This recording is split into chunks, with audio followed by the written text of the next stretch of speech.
A nice, fluffy, golden brown piece of cake filled with white, creamy, delicious cream. All words to describe a Twinkie. Sounds like heaven, right? However, eat too many and you might be in heaven a lot sooner. According to the CDC, more than 2 out of every 5 Americans right now are considered obese. Several political scientists like Dr. Carlson and Dr. Favreau believe this problem might stem from 2 things: the price gap between healthy and unhealthy foods and a lack of education surrounding dieting. We all eat food. It is essential to life, but I bet there are a lot of certain habits that we all wish we could avoid. Having a poor diet, and by diet I just mean eating habits, or being obese does not place any sort of value on you as a person. In fact, it has nothing to do with that at all. However, talking about it is still necessary. In this speech today, I'm going to talk about some of the problems Americans have when trying to eat a healthy diet and some of the solutions that we could come up with. Let's take a look at the problems. There are 2 major problems when it comes to this: price and lack of education. First, let's look at price.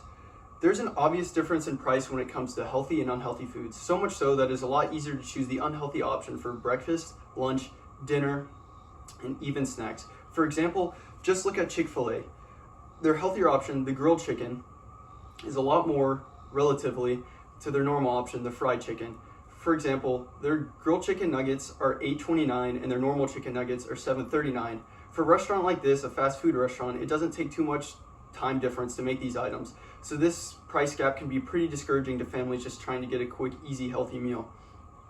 Several researchers like Dr. Carlson and Dr. Favreau claim low-income families aren't willing to choose the nutrient-rich options over the normal options due to several trade-offs. These trade-offs include price, flavor/taste, and a loss of food at the end of the week from choosing the healthier option. Now, that last option will come up in solutions, and it obviously can be fixed.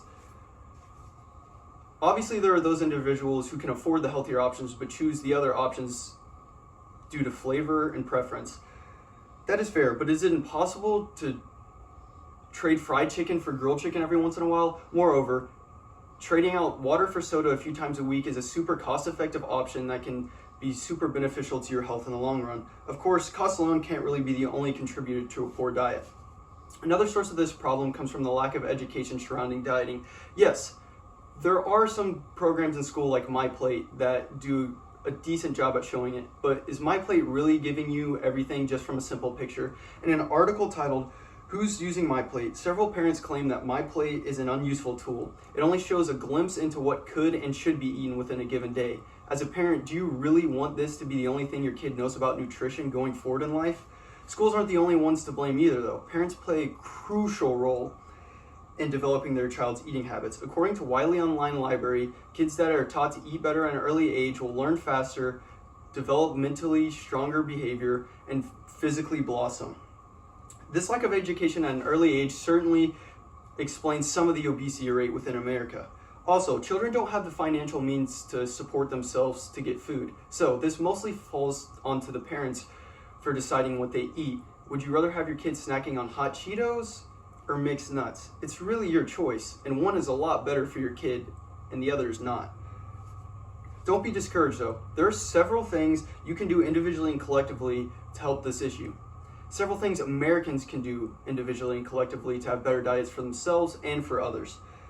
Individually, here are some things we can do. Try substituting normal chips for baked chips every once in a while. These 2 options are only separated by a few cents in price, and on average, baked chips have 14% less dietary fat than normal chips. This is a lot of fat that you won't be eating in your diet if you just make this quick, simple change. Although healthy foods may cost more, they also usually give you more food. This means we might be paying for more, but we are also getting a lot more that can last us longer. This claim is supported by Dr. Carlson and Dr. Favreau's research, like I said before, and it kind of seems like some of the lower income families and just people in general aren't willing to pay because they think they're wasting food. However, these healthy options give you more food, and if you prolong their time in your cabinets to eat them, you should be getting more worth for your money and a healthier option. Collectively, we can educate the youth about the benefits of eating healthy. There are several things schools can do about this. Just think about some of the programs that schools have when talking about cigarettes and drugs. Think about how many kids don't do those things anymore because of those programs.